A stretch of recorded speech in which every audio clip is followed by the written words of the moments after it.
luchar contra la discriminación y acceder a la mejor educación son las constantes en la vida de Carlos Santamaría, un joven de apenas 13 años de edad que estudia en la máxima casa de estudios y quien a su corta edad se ha tenido que amparar para que las autoridades educativas ajusten los mecanismos que permitan la inclusión del menor. ¿Y quién mejor que el papá de Carlos, Fabián Santamaría, y por supuesto el propio Carlos, a quien tenemos en la línea telefónica, ya que por cuestiones de estudio no pudo estar aquí, pues para que nos platiquen lo que aconteció allá en la línea telefónica? Muy buenas noches, ¿cómo estás, Carlos? ¿Cómo te va? Bien, aquí. Qué gusto saludarte, estamos aquí con Fabián, con tu papá, y te queremos preguntar, Carlos, pues ¿cómo ha sido tu regreso a la Universidad Nacional Autónoma de México después de que, por llamarlo de alguna manera, fuiste maltratado, fuiste discriminado por un profesor? Bueno, la verdad el regreso ha sido muy tranquilo. Creo que de todas maneras también cometimos un error el pasado semestre que no escogimos bien a los profesores. No preguntamos sobre todo sobre los ayudantes que tienen, ¿no? Entonces, pero este semestre hemos escogido mejor a los profesores, a los que tienen pues ya más experiencia y que sobre todo tienen más control sobre las calificaciones más que los ayudantes. Oye, Carlos, te saluda Feli Carnaya y bueno, es un gusto poder platicar contigo vía telefónica. Nos dicen que pues no estás aquí porque estás estudiando, porque mañana tienes exámenes. Platícanos cómo es para ti vivir esta etapa de exámenes a tus 13 años en la Universidad Nacional Autónoma de México. Bueno, la verdad yo me lo tomo tranquilo. ¿Son muy difíciles tus exámenes? Platícanos, por ejemplo, de mañana, ¿qué materias presentas? Bueno, mañana tengo examen de cálculo. Ajá. Ya es el segundo examen que tengo. La mayoría de mis profesores en este momento lo que hacen es dejan la tarea. Y de la tarea sacan algunos ejercicios, les hacen algunas modificaciones y los ponen en el examen. Entonces la tarea ya sirve para estudiar para el examen. Ah, muy bien, o sea que lo tuyo son los números, ¿verdad? Más o menos, a veces me enredo un poco.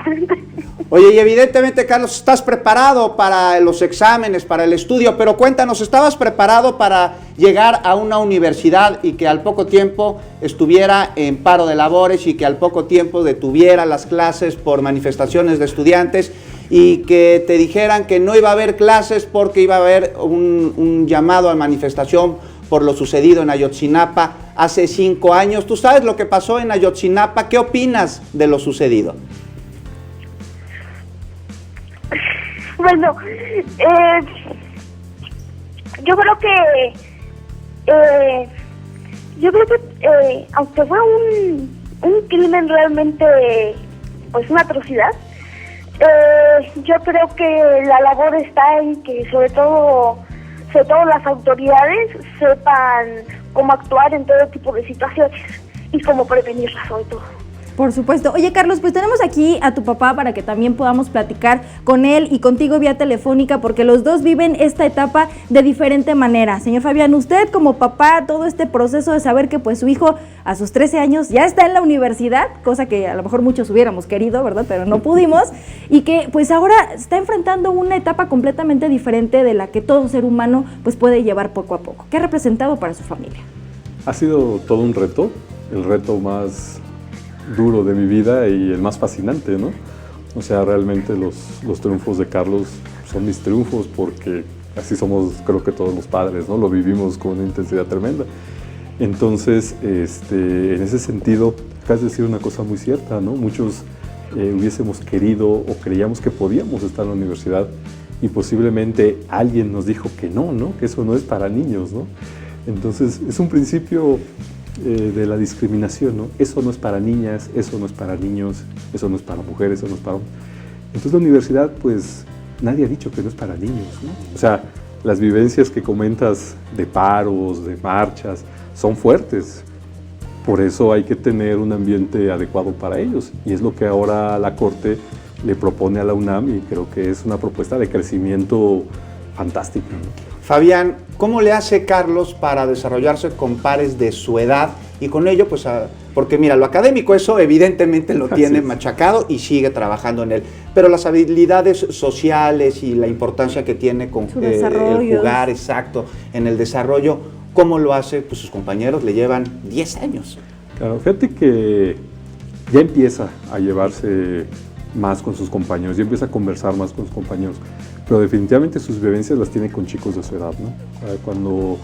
Cuando entrena, cuando van a la bicicleta, a nadar o simplemente va a una reunión y hay chicos de su edad, sí, la verdad es que Carlos tiene habilidades sociales, no es un chico retraído. A mí me sorprende porque no es retraído, no se intimida por no conocer de lo que ellos hablan, se integra fácilmente, o sea, me da mucho gusto y tratamos de fomentárselo lo más posible, ¿no? De permitirle esos espacios la mayoría de las veces que podamos.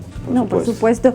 Oye, Carlos, pues ya prácticamente estamos terminando esta conversación, pero lo que decía tu papá es muy importante, de no ponerle límites y no ponerle una edad para desarrollarnos. ¿Qué le dices a todos aquellos niños que hoy en día tienen tu edad y que probablemente se han enfrentado a que les digan, no, tú no puedes, pero tú eres la muestra de que sí se puede? ¿Qué les dices a todos esos niños?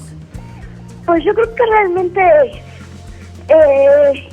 sí, yo creo que por lo menos un porcentaje considerable, tal vez no llegue a un 40%, pero yo creo que una muy gran parte de los niños puede realmente estar más adelante de lo que se le da en su escuela. Entonces, si sabemos que el sistema educativo en lo pronto no va a cambiar en lo que es la raíz, en lo que se enseña, pues estudiar por nuestra cuenta y hacer lo que yo he tratado de hacer de la manera más sencilla posible, que no lo he sido, para adelantar y que la gente de verdad vea que se puede ver más allá de lo que pretende enseñar. Por supuesto, pues ahí está. Muchas gracias, Carlos. Rápidamente, ¿qué te gusta más, estudiar o jugar?